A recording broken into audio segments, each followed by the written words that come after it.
Hello everyone, welcome to measurement class. My name is Aminat once again. So right now I'll show you how to take accurate body measurements using this mannequin as an example.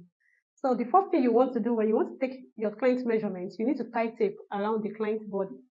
Why are we tying tape around the body? It is to get the true waistline, because you know our front length is usually longer than the back. So we need to tie a tape to know the difference between the front length and the back length. Also, this tape will guide us on how to take the measurements. So how do you know your front length? The front length is the true waistline, the upper waistline. So you can just tell your client to twist like this.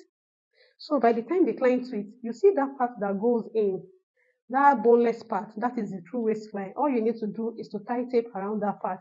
So after you've tied a tape around the part, the next thing you want to do is to start taking your measurements. So the first measurement you'll be taking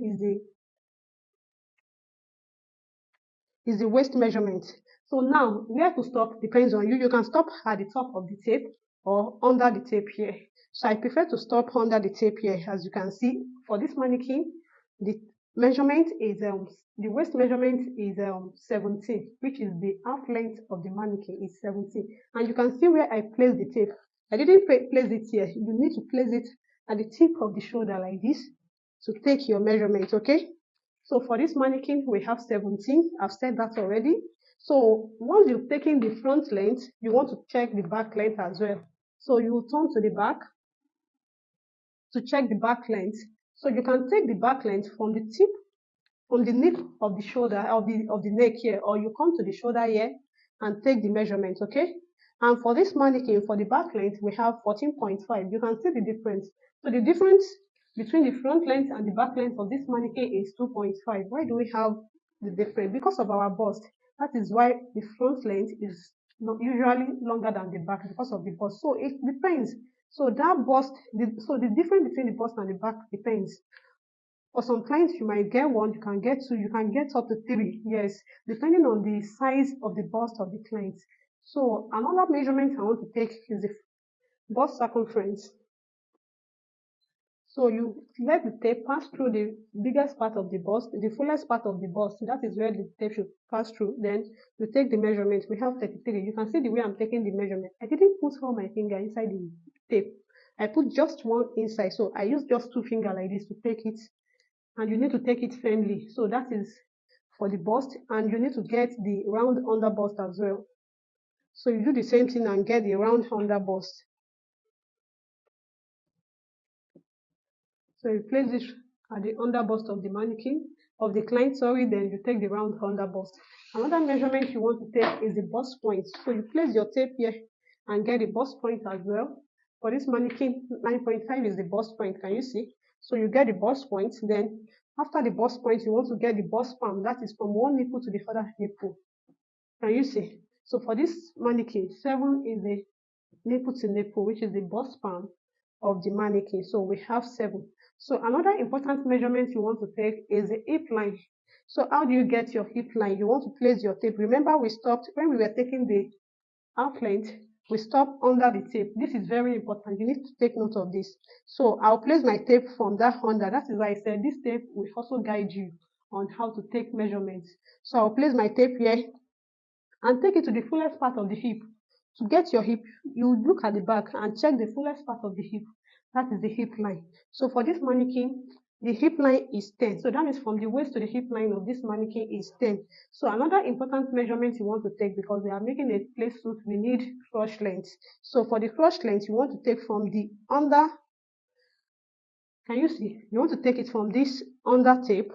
You pass it through the back and to the back waistline. That is how to get the crotch length. Can you see? So you place the tape here, then you take it to the back. I'll turn the back now for you to see how I take this measurement. So I want you to, because this measurement is very, very important for you to see. You see where I place it at the front? Can you see where I stop at the back? And you need to get this right. So for this mannequin now, we have 28 as the crotch length. Please write it down. Crotch length from the front waist to the back waist through the crotch line. That is how to get your crotch length. Okay, that measurement is very important, so please note it down.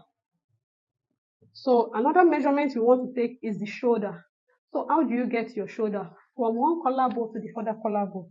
You can ask the client to lift her arm like this. You see that part that goes in? When you lift it, you see it. You see? Can you see? This part here, that is the collarbone. So you want to take it from one collarbone to the other collarbone.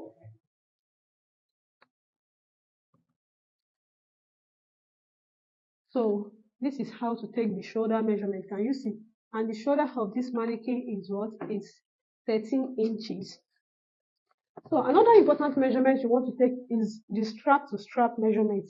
What do I mean by strap to strap? From one brass strap to the other brass strap. That is how to get the strap to strap measurements. By the time we get to the drafting table, I will emphasize more on that. So I'll place the tape like this and like this. Can you see? So for this mannequin, if I want to make it for this mannequin, I will use 10 inches. So let me show you. This is one of my brass strap, and this is the other brass strap. Can you see? So this is how to take brass to strap to strap measurements. And for me, the strap to strap is 10 inches. So I hope you get that. So I think that is all for this class. Okay, another thing is the waist circumference. The waist circumference, we have 25 for the waist, and you want to get the hip circumference as well. It is very important. The hip circumference. So you take it at the fullest part of the hip. You need to shift your tape downward like this to be sure that it can pass through the hip. So for this mannequin, I'll use 39 as the hip line. So though the play suit we are making will not have sleeve. So let's assume you want to add sleeve to your play suit. You take the sleeve measurement, right? So I'll show you how to take the sleeve measurement now. The first thing is to get your armhole. It is very important to always get your armhole measurements. So for this, I'll take it like this. You don't need to take it too tight, okay? So this is the armhole. This is how I'll take the armhole for this mannequin. So you can see it's not too tight. So I'll use 14 for this mannequin. So another thing is the elbow. So you want to place it at the tip of the shoulder. Then you get the elbow. For this mannequin 13, you get the round elbow. So when you want to take the elbow measurement, take the client to fold like this, so that by the time she wears the outfit, she'll be able to fold her hand, okay? So you take the elbow, you take it firmly. Then another thing is the wrist measurement. When you are taking the wrist, you want to make sure that it can pass through the hand, okay? You want to make sure that it can pass through. So that is that for these measurements. So the next thing now is to go to the drafting table and draft this beautiful bodysuit corset. Alright, so creative designers, welcome to class. So right now I'll show you the required material we'll be using for this class. So this is a chantilly lace. This is 1 yard of chantilly lace. 1 yard, so we'll be using this chantilly lace. We need hairstay. This is hairstay, so interfacing. We need to interface, so we need this hairstay. This is 1 yard of hairstay. We need this crepe.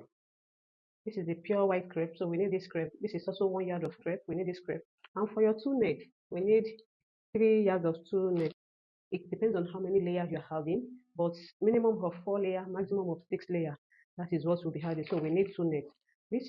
So for two nets, we have different two nets. But if you can get this is a very nice two net. And if you can see, when you are getting two nets, please get the one that stretches only on one side, okay? If you look at this one, you see that this one is thick and it only stretches on one side. Can you see?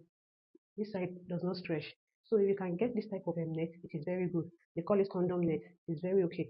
So I'll be using this net for the class. Also, I'll be using this peplum stay. This is a peplum stay because we are going to cage the cup. So we need peplum stay for the caging. Okay, so I'll be using this peplum stay.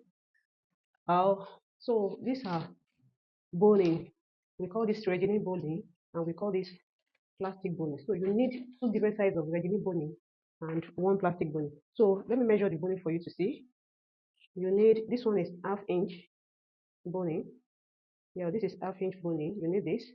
So this will be using this for structure, for bone structure, and we need this for caging. This is 0.25. This is 0.25 inches. So we need this. It's 0.25 inch boning. So we need this as well. And we also need this. This is plastic boning. This is like a 0.37. Let me measure this in mm. So this is 8 mm. Yes, a millimeter is 8 mm. So we'll be needing this as well. So another important tools that we need is this grommet machine. We'll be needing this for highlight. We need this highlight, so we'll be using this for highlight, and we need soldering iron. This soldering iron, we'll use it to create hole on the fabric. So we need this soldering iron as well. We need hemming gun. We need this is bias. I'll be using this bias as well, and we need zip as well. So this is zip. We need zip as well. So basically, that's all what we need for this class. So right now we'll move straight to drafting. Okay.